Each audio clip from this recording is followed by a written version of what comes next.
Hi, my name is Aaron, and I am here with Andrew Bustamante to talk about human trafficking. Hey Aaron, how are you, man? I am good. How are you?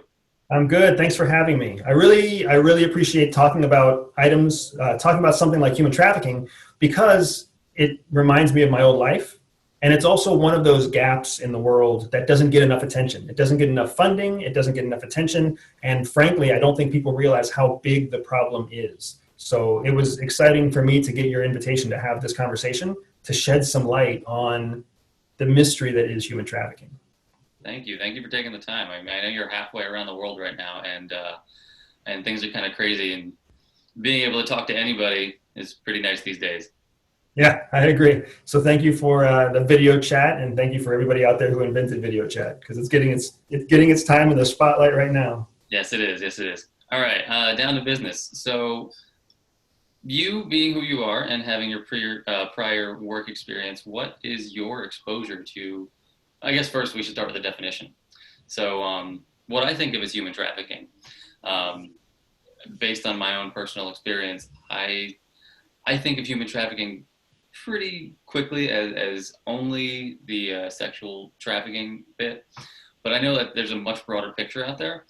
Um, there's a lot of forced labor trafficking as well, and trafficking is generally defined as using coercion or fraud or some other manipulative means to force someone into undesirable labor or conditions.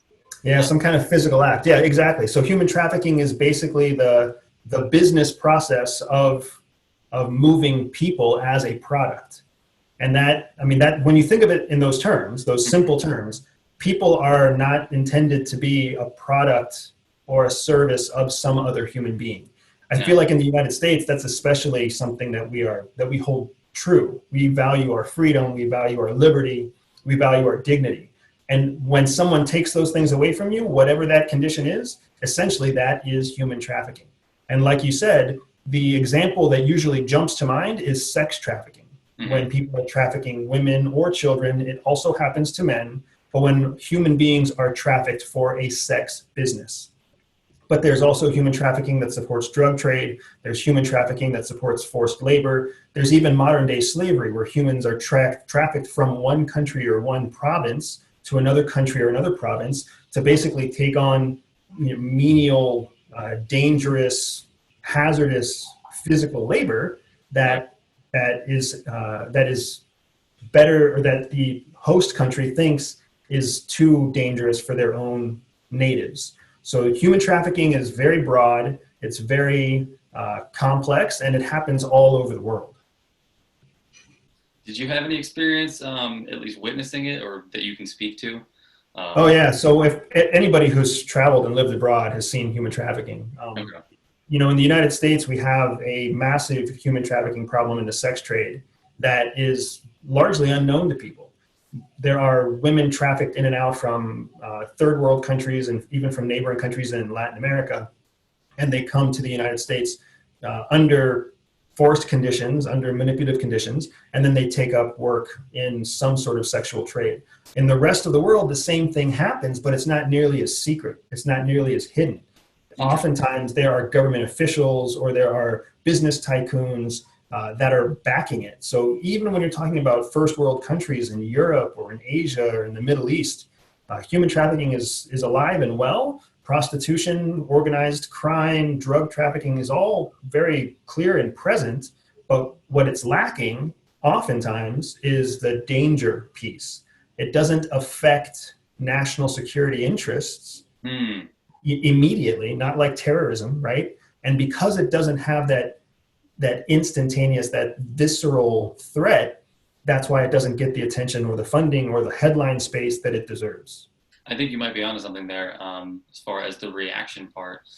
Uh, as I'm sure you probably ran across during your time at CIA and whatnot, that funding in the United States, at least as far as federal government is concerned, and definitely down to the state and local level, is not there to combat any level of human trafficking. A lot of officers that I've spoken to, local law enforcement, they they often go off on their days off and take their own personal time to follow up on cases, follow up on people, try to make sure that people that they have either rescued are doing better and get the resources they need to kind of get back into a normal life, or track down and gather evidence for people, and that's all on their own time. And Yeah, exactly right. It's because human trafficking falls into kind of a gap, a dead end, if you will, when it comes to jurisdiction and authorities and funding. So it's a law enforcement problem, because police officers need to enforce the law. When we're talking specifically about the United States, when human trafficking breaks the law, mm-hmm. then it's a law enforcement problem. But oftentimes what human trafficking is used to support is actually international malicious activity, international issues, which becomes an international intelligence problem. So, so you've got these two different types of problems that fall under the same act. So then who gets the funds? Who gets primacy over the case? Law enforcement wants to close a case. Intelligence wants to keep a case alive. So you've got these two conflicting challenges. Do we arrest the trafficker and kill the network, shut down the network, or do we let the trafficker run so that we can find the next higher target? And these are some of the challenges that exist at the federal level before we even involve state governments. When you start involving state governments and state institutions and local police forces and different municipalities, it gets infinitely more complicated. And oftentimes the way to avoid the complication is just to not fund anyone and allow the problem to just persist, because it's a low-level problem compared to something larger like, international organized crime or terrorism or national conflict. And then the government or whatever governing body it is that's fighting that issue can wait until that problem kind of elevates to a point where it's at a jurisdiction where they can take over and they can affect change. Wow. Yeah, exactly right. So the reason I think all that's important is because it takes a very special kind of individual, mm-hmm. someone like you, who's taking the fight personally and trying to take independent action to solve it. There are small nonprofits out there. There are non-government organizations out there. There are offshoots, kind of splinter organizations that come off of mainstream organizations to try to combat human trafficking. And you find them with the United Nations, and you find them with all sorts of regional specific nonprofits and non-government organizations. So I really respect what you're trying to do, because you're trying to raise awareness and you're trying to insert yourself into the fight when so many people are trying to take themselves out of the fight. So that's a big part of the reason why I'm here, and a big part of the reason why I really want to support what you're doing. Thank you, Andrew. Can I shamelessly plug in that I am making this transition in large part due to the training that I've gotten from EDS. I'm very humbled about that, and I the lessons that I've learned have definitely keyed me up to be in a good spot to be more equipped to help out, and that's been a really cool journey to be on. So I appreciate that, man. Yeah, I mean, that's the mission of Everyday Spies, is to not only equip people like you to make an individual change, especially using an intelligence skill, but really just to solve everyday problems. And human trafficking is a huge everyday problem. It's so much of it happens in secret. So much of it happens in the shadows. Sometimes we forget just how big of a problem it is. Right. So Aaron, why do you want to fight this? Why do you want to get involved and take on this beast that so few people are willing to take on? I want to make a difference. As blasé as that sounds, I want to make a difference. And I have been doing link analysis type work for a long time now.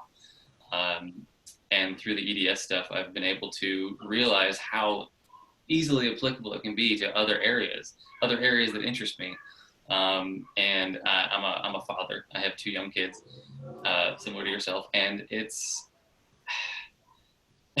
is a pull like no other when you see somebody else in trouble that you need to help them, especially a younger person. I'm getting a little choked up now, actually, just thinking about it. It's a calling, man. It's a calling that I understand well. When you hear the voice of injustice, and you get tired of hearing it, and all of a sudden you want to start shouting back. Yeah. It's a good place to be, man. It's stressful, and I don't envy the work that you have ahead of you, but I am very happy to be part of it. Thank you.